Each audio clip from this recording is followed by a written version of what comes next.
नमस्ते दर्शकबिनहरू, हजुरहरूलाई स्वागत छ हाम्रो आजको ब्रेकिङ न्युजमा। आज म हजुरहरूको न्युज रिपोर्टर अहिल खड्का। आज मैले के देखेँ भन्दाखेरि मेरो घरमा आइरहेको रहेछ दुईवटा माछा, एउटा माछाको 2 पिस। अनि आज म रिपोर्टरबाट बन्न गइरहेको छु safe. Hello, welcome back to my guys video. अनि आज हामीले बनाउनु गइरहेको छौँ माछा इन एयर फ्राई। अनि मैले माछाको भित्री अङ्कहरू निकालिसकेको छु, इन्टरनल अर्ग्यान्स। अनि यो चाहिँ माछाको जिब्रो है। अनि अरू चाहिँ खै के हो मलाई थाहा छैन। नचाहिने कुराहरू निकालिसकेँ, हाम्रो कुकुरले खान्छ। अनि त्यो चाहिँ यता माछा धोइरहेको छु म अहिले। माछा अलिअलि धोइसकेँ मैले पुरै। यी माछाले हेलो भनेर गाइज, हेलो हेलो गाइज। अब माछालाई धुम अलिकति राम्ररी, रगत नबस्नुसम्म यो म अलि, त्यसपछि यसलाई पकाउन सुरु गरौँ है त।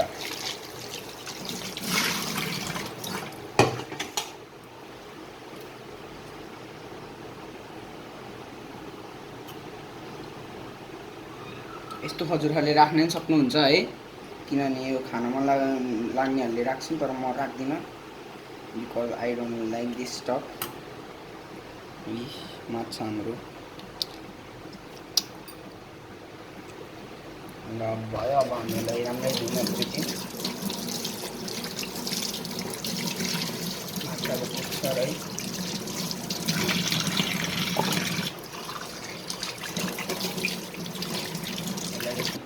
यो गाइज अब हाम्रो चपिङबाट चक्कु पहिला यसलाई धुनुपर्छ बिकज क्लिननेस म्याटर्स।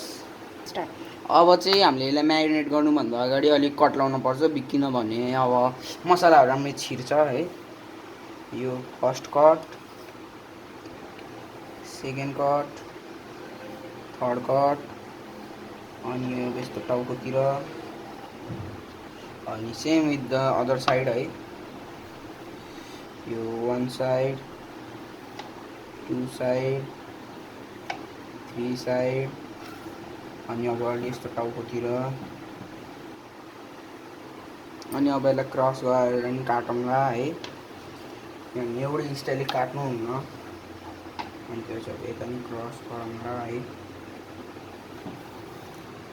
ल हाम्रो माछा इज रेडी है। अब यो पुरै भित्रसम्म चाहिँ नकाट्ने, अलिअलि यहाँ स्किन यस्तरी पातलो स्किन राख्नुपर्छ। अब पाल्ने छ हाम्रो पुच्छरको, माछालाई साइडमा राखौँ। अनि पुच्छरको पालो है।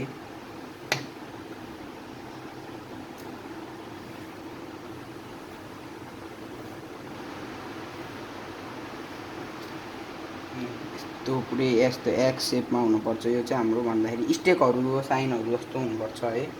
अनि यो हाम्रो अब नेक्स्ट साइड,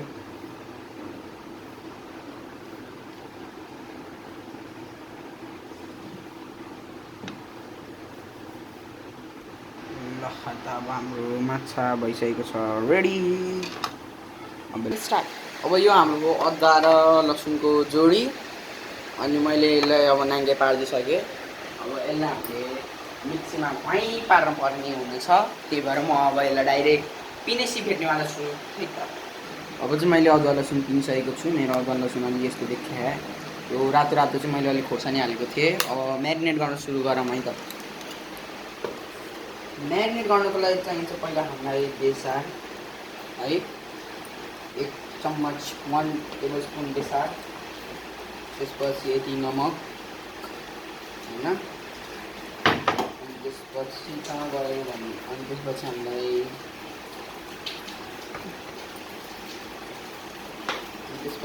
चाहिने हुनेछ मिट मसला। मिट मसला चाहिँ अलि धेरै नलिकन ठिक्कको दिने, 1 चम्चा। अनि त्यसपछि यो हेर्नु यतिले पुग्दैन, किनभने हाम्रो माछा अलिक ठुलै छ, बच्चा माछा होइन, त्यही भएर अझै 1 चम्चा हाल्नु। यो साइजमा डिपेन्ड हुन्छ है। अनि त्यसपछि 2 चम्चा मिट मसला हालेर लाएर राखिदिने। अनि त्यसपछि अब हालौँ हामी हाम्रो यो जिरा धनियाँको पेस्ट पाउडर, यो हालौँ हामी 1 चम्मच राइट। अनि त्यसपछि यसलाई राखिदिउँ। अब हजुरहरूले सनफ्लावर तेल हालिने हुन्छ, तर तोरी तेल नभएको खण्डमा तोरी तेल छ भने तोरी तेल हाल्नु, किनभने तोरी तेल हाल्नु, किनभने तोरी तेल भनेको हाम्रो माछाको लागि बेस्ट हो। यो माछा भनेको, माछा र तोरीको तेल भने पानीमा माछा जस्तै हुन्छ, किनभने यसको औरा अलग छ, यसको औरा। अनि यो चाहिँ हामीले धेरै होइन, 2 ढक्कन हाले पुग्छ, किनभने हामीले एयर फ्रायर बनाउनु हो। विथ नो तेल एयर फ्रायर भनेको 1 bottle cap right on top। अब हामीले माछालाई यहाँ लिप्छौँ अनि हामीले माछालाई हाल्छौँ, अलिअलि माथिबाट छरिन्छौँ। त्यसपछि हामीले अदुवा लसुनको पेस्ट हाल्छौँ होइन, यसरी यसको ठ्याक्क माथि अलिकति लिने, किनभने हामीलाई यो टाउकोलाई नै म्यारिनेट गर्नु, यसलाई चाहिँ भित्रैबाट म्यारिनेट गर्नुपर्छ। अनि त्यो भएर पहिला यिनीहरूलाई मिक्स गरेर राख्ने होइन। मैले अब हाम्रो पेस्टलाई मोलिसकेको छु। अब हामीले लगाउने बाली, अब पहिला हामी टाउकोमा लगाउनेछौँ, किनभने टाउकोमा धेरै नै चाहिने हुनेछ। पहिला चाहिँ हामी यसको घाउहरूमा हाल्नेवाला छौँ, अलिकति लिएर यसरी यसको घाउहरूमा हाल्ने, किनभने भन्छ नि जलेबी नमक छिड़कना है, हामी इसके जलेबी नमक छिड़कना है होइन। अनि त्यसपछि अब यसको भित्र नि खोज्दिउँ अलिअलि यसरी। अनि अब तपाईँहरू म चाहिँ सानो हुनुहुन्छ, हात पुग्दैन भने अब यसको मुख पनि छ, मुखबाट नि यसलाई यस्तै कोखाइ मेरो बाबु आऊ खुवाऊ भनेर यस्तरी खुवाइदिने। अनि त्यसपछि यसको मुखमा हात हालेर लगाइदिने, यसको मुखभित्रभरि यसो गिल्सहरू छ, यताबाट हात हालेर लगाइदिने होइन, यसलाई खुवाइदिने यसरी। जति यसलाई मसाज गर्न सकिन्छ त्यति मसाज गर्ने, किनभने मसाज गरेपछि यसको मासु अलि सफ्ट हुन्छ, गिलिक हुन्छ। अनि यसको मसाज गऱ्यो भने यो सफ्ट हुन्छ, अलिअलि यसको मासुको भित्रसम्म हाम्रो पुग्छ। लाइक भ्याक्सिनेसन गरेको हुन्छ नि हामीले, भ्याक्सिनेसन हामीले डाइरेक्ट नसामा गर्छौँ, तर यसो नसामा गर्नु पर्दैन, यसलाई मसाज गर्दैमा पुग्छ। अनि अब टाउको टर्न भइयो, अब अलिक पुच्छरमा लगाऊँ, पुच्छर पनि जले में नमक छिड़कना है हमें होइन। दुईपट्टिमा यसरी लगाइदिने अनि त्यसपछि बढी भयो भने मसला हजुरहरूको, किनभने मेरो चाहिँ बढी भएको छ, मैले बढी नै बनाऊँ। यसरी यसको भित्र कोस्दिने, यसको भित्र चाहिँ होइन, तर धेरै जस्तो चाहिँ मसला माछाको भित्र कोस्दिने मुखमा, किनभने यसरी मिठो हुन्छ। उत्तम, अति उत्तम भाइ पनि, ये हमारा बिहारी बाबू स्टाइल। यसरी भित्रैसम्म कोस्दिने होइन। अब मैले यो राम्ररी नकाटेको भएर कि फेरि काटेको छु, अनि अलि फोहोर पनि भएको छ, मेसी होइन। अब यसको घाउमा यसरी भरिदिने। अनि अहिले वर्ल्ड कप पनि चलिरहेको छ, हजुरहरूले कसलाई सपोर्ट गर्नुहुन्छ मलाई कमेन्ट गरिदिनु होला।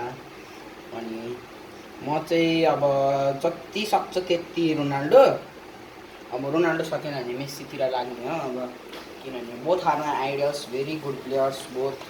मेस्सी र रोनाल्डोको डिबेट गर्न बन्द गरिदिनु होला भन्ने चाहन्छु म, किनभने दुइटै एक अर्काभन्दा केही कुरामा त राम्रै छन् है। ल अब हाम्रो माछा रेडी भइसकेको छ, हात धुनु पर्यो पहिला चाहिँ यसरी। अब हाम्रो माछा म्यारिनेट भइसकेको छ, अब हामीले यसलाई आधी घन्टा जतिको लागि फ्रिजमा राखिदिनुवाला छौँ, किनभने यसको भित्रको रसहरूले यसको मसलाहरूलाई सोकोस् भनेर होइन। आधी घन्टाको लागि फ्रिजमा हालिदिनुवाला छु। अनि त्यति बेलासम्म अरू सामानहरू प्रिपेयर गर्छु। अहिलेको लागि मलाई गर्नु भएर चिसो पानी खाँदैछु। बाई बाई, अहिले पछि भेटौँला। Hello guys, I am back 2 hours later। आधी घन्टा भइसकेको छ। अब हाम्रो पानी छ, हाम्रो म्यारिनेसन भएर यो पुरै यस्तो पानी भइसकेको छ। अब अहिले मैले यहाँ फोइल रेडी पारिसकेको छु। अब यहाँ फोइल हालेर बनाउने। सबैभन्दा पहिला पुच्छर खालौँ है त, अनि त्यसपछि अब हामी हाम्रो टाउको हालौँ जस्ट यसलाई यस्तै मिलाएर हाल्नुपर्छ है हाम्रो टाउको हो कि माछाको टाउको हाम्रो टाउको चाहिँ होइन माछाको चाहिँ टाउको अब हामीले यो गरिसकेको छौँ अलिअलि यहाँ माथि लिफ्ट आउट गर्नको लागि नै त्यसरी साइडमा राख्ने मैले त चिकन पनि पकाइरहेको छु चिकनको भिडियो चाहिँ मैले अलरेडी हालिसकेको छु है त्यो पनि गरेर हेरिदिनु होला पहिला यसलाई भित्र हाल्छु एयर फ्रायर बनाउँदाखेरि कहिले नै यसलाई भित्रतिर पसाउनु हुँदैन है यसलाई चाहिँ हामीले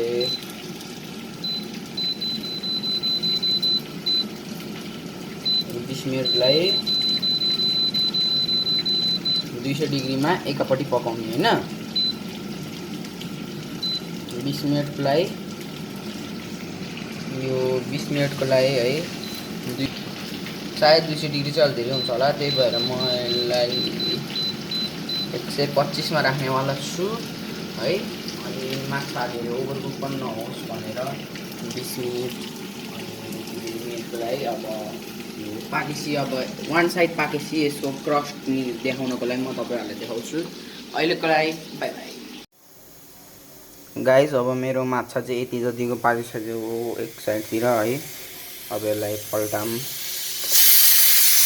यो हाम्रो पट्टिको अलि जुसी छ किनभने यो भर्खर हामीले बनाउँछु रे मेरो ब्याकग्राउन्डमा मेरो यतामा भात पाकेको आवाज छ डोन्ट माइन्ड इट है अलि तातो रहेछ ल अब यसलाई चाहिँ अब अर्कोपट्टि चाहिँ अलि टेम्परेचर बढाएर गर्नु पर्ला किनभने यो भएन अलि ल अब यसलाई मैले हालिदिसकेको छु अब के गर्नु पर्यो भन्दाखेरि अब यसलाई फेरि अन गर्ने अनि त्यसपछि यसलाई फेरि चलाइदिने 15 मिनटको लागि 200 डिग्रीमै राखिदिएपछि हस् त अहिले पछि भेटौँला अब चाहिँ मेरो यहाँ 1 मिनट रिमेनिङ देखाइरहेको छ अब फाइनल लुकको लागि रेडी हुनु होला अब फाइनल लुक चाहिँ अब खै कस्तो हुनेवाला छ खै कोहीलाई पनि थाहा छैन है मैले नि हेरेन कस्तो हुन्छ होला फाइनल लुक अब यो अफ भनेर देखाइसकेको छ अफ हुन्थ्यो पहिला राम्ररी त ल अब अफ हुँदै यो राम्ररी अफ भइसक्यो अफ भइसक्यो पहिला मेन स्विच चाहिँ बन्द गरौँ the moment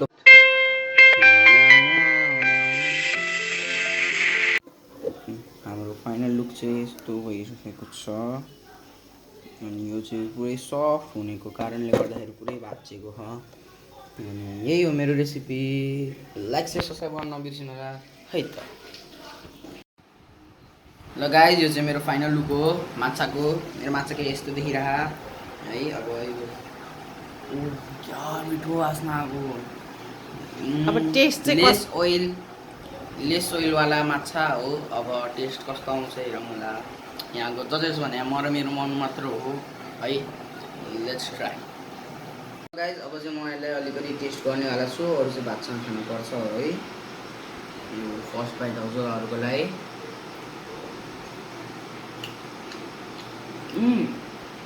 perfect amount of मसलाहरू छ योमा नुनको मिट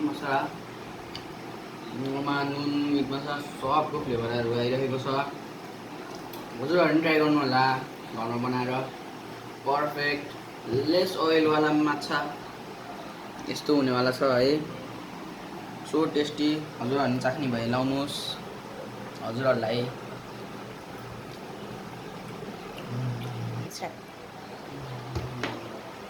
यस्तै मिठो भिडियोहरू हेर्ने हो भने लाइक शेयर सब्स्क्राइब चाहिँ गर्नु होला है किनभने म भेट्दिनँ होला हजुरहरूलाई थाहा हुनेवाला छैन एन्ड